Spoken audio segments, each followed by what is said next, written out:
السلام عليكم ورحمة الله وبركاته. اللهم صل وسلم وبارك على سيدنا محمد. يا مساء الفل على عيونكم، ازيكم حبايب قلبي؟ عاملين ايه؟ يا رب تكونوا بخير، يومكم كله خير وفرحة وبركة وسعادة. قبل ما نبتدي الفيديو ما تنسوناش باللايك، واللي ما اشتركش في القناة يا ريت يشرفني وينورني بالاشتراك وتعليق جميل منكم. استكمالا لنواعم العيد هنعمل مع بعض النهارده بسكوت الانكشار، حاجه سهله كده وسريعه. نقول بسم الله والصلاه والسلام على اشرف خلق الله وندخل على بركه الله. نبتدي الفيديو.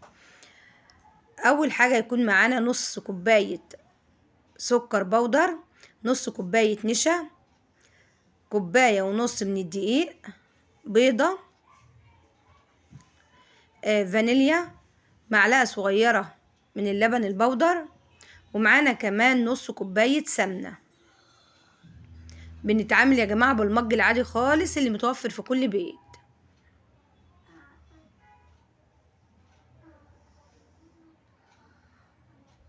معانا طبعا كوبايه ونص دقيق نخلينهم، ونص معلقه ممسوحه كده صغيره من البيكنج باودر.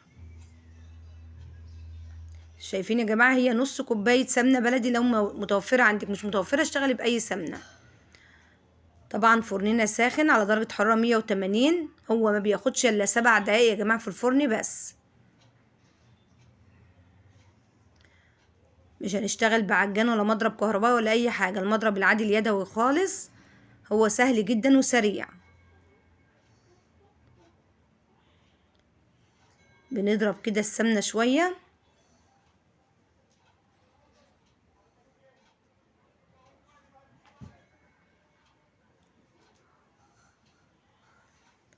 بعد كده بننزل بنص كوبايه اللي هو بنص المج برضو سكر بودر.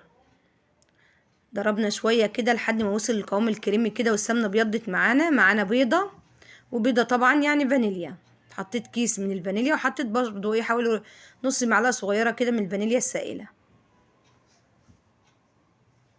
نضربهم برضو كويس لحد البيضه ما تختفي معانا خالص. الكميه دي يا جماعه بتعمل معانا طبق برضو حلو. تقدري تضعفي الكميه لو بتحبي يعني انك تعملي كميه كبيره، ضعفي الكميه.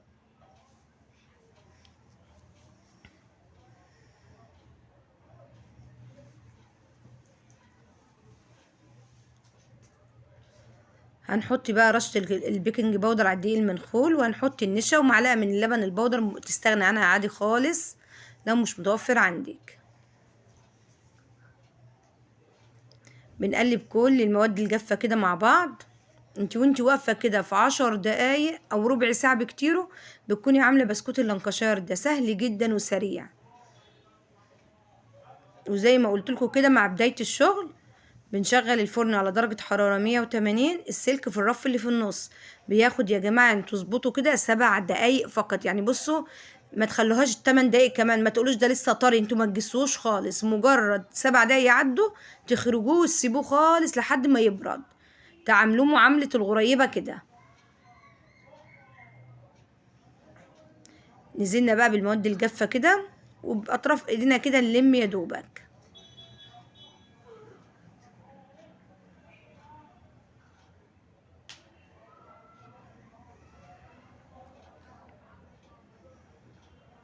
وانتي واقفة كده بتعمليه والله ما بياخد وقت خالص ولا مجهود، ولا كمان تقولي لي عجان بقى ولا مضرب كهربائي ولا اي حاجة. بالمضرب اليدوي كده تعملي احلى بسكوت.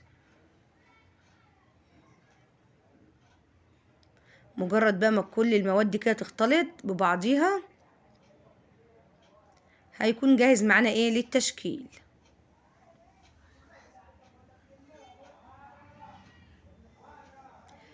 خدت حبة كده منهم وحطيت عليهم ايه نص معلقة صغيرة سمنة، وحطيت عليها كمان ايه معلقة كبيرة كده من الكاكاو، قلبته وخدت حتة من الكمية، وبعد كده ايه ضربتها يعني مع الكاكاو اللي هو معمول بالسمنة كده. وبعد كده بقى مجهز معانا شوية من الكاكاو وشوية من الفانيليا. حابة تخلي كل الكمية فانيليا بس مفيش مشاكل.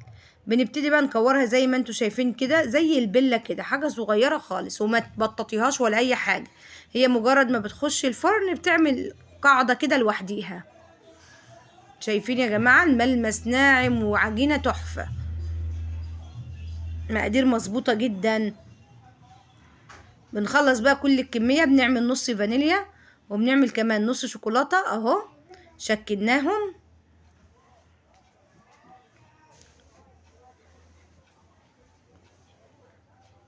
وعملت كمان كور كده، نصها شوكولاتة ونصها فانيليا، تدمجيها مع بعض زي ما انتوا شايفين. ما خدش 7 دقايق معانا في الفرن وطلع معانا حلو جدا، تحفة يا جماعة. شايفين مستوي وحلو جدا، هما 7 دقايق.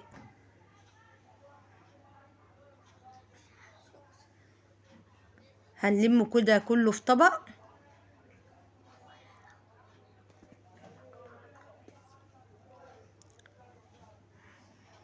النص اللي هو شوكولاته ونص فانيليا ده بتحطي كورتين جنب بعض كده، تدمجيهم يا دوبك، بتبص تلاقيهم ادانا نص شوكولاته ونص فانيليا.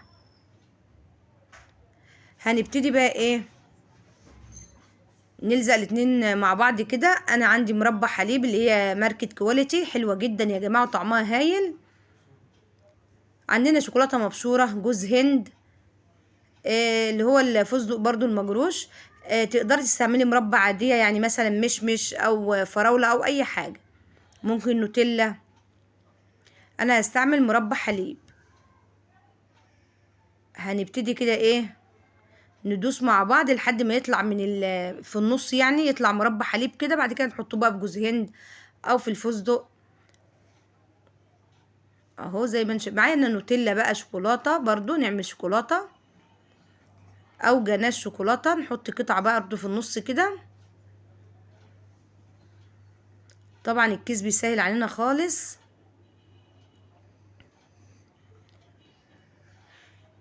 بنفس الطريقه برضو هنحط واحده على واحده كده ونحاول نخرج اهو، وبعد كده في الشوكولاته على طول.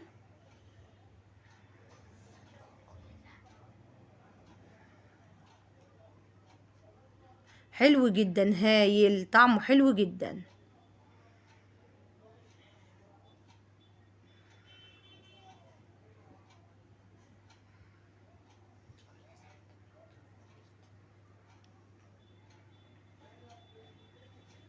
بنحط المربى اهو، نحط واحدة على واحدة ويخرج كده من النص شوية. وبعد كده تقدري تحطيه بقى في الشوكولاتة، في الفستق، نص شوكولاتة مثلا ونص جوز هند. لو عندك سوداني برضو عايزة تجروشيه كده برضو وتحطيه، مفيش مشاكل.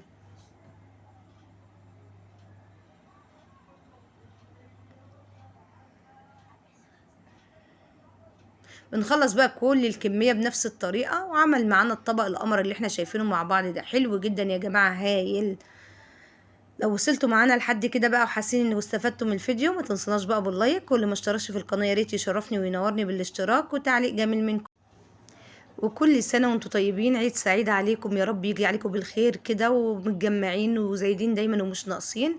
واقول لكم السلام عليكم، دمتم في امان الله، مع الف سلامه.